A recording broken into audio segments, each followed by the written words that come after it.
ETH treasury companies have accumulated more percent of the ETH network in 2 quarters than Bitcoin treasury companies did in basically 5 years. And I think the important thing to recognize here is BM&R's trading volume is, like 60% of MSTR's. And yeah, it's a smaller NAV, but that's really important for how many shares you can issue and how much you can buy. But even more importantly is the size of ETH market cap is like 20 to 25% of Bitcoin. So the footprint that BM&R can have in an up market, everybody, learned their lesson in 2024 and kind of earlier this year that like you shouldn't fade Bitcoin dominance when MSTR is just pummeling the purchases.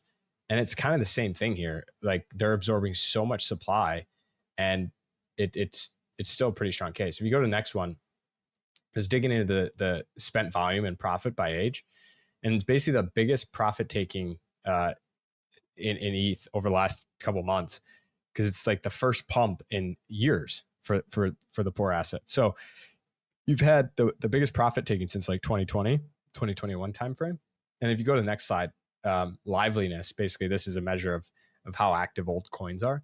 You can see that vertical line from late 24 to now.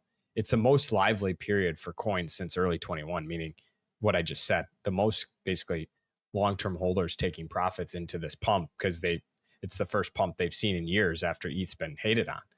But then when you zoom out and look at a positive macro picture, next slide shows, shout out to Crypto Insights Group. They do this awesome investor survey, the one before this, every month, which shows, ETH has really come down in terms of like crowded trades, hype, SOL, all above it. Everyone's excited about the SOL DATs. And so positioning sentiment is reset. The next one shows open interest, coin open interest is down about 20% from the highs. So old chart, so it might be a bit higher. And then the next one is if you actually plot the Russell small caps versus ETH, it's quite similar, and they both topped in 21 and 24, reversed, and Russell just broke out, and presumably ETH is probably going to follow. It makes sense. Bitcoin is like the S&P, Russell's like ETH. The other one that's actually interesting, ETH BTC is silver gold. That I didn't include that, but you can look that up. And then the last one, which a question I just asked Kerrisdale, is this is the chart of BM&R divided by MSTR.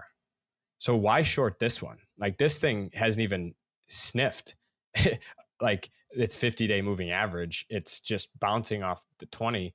Like there's short MSTR if you want a short one. You're also going against, was it Stan Druckenmiller and Peter Thiel? It's like, I think they still both own it. Yeah, as far as I know, which is crazy. That's like, I'm like, yeah.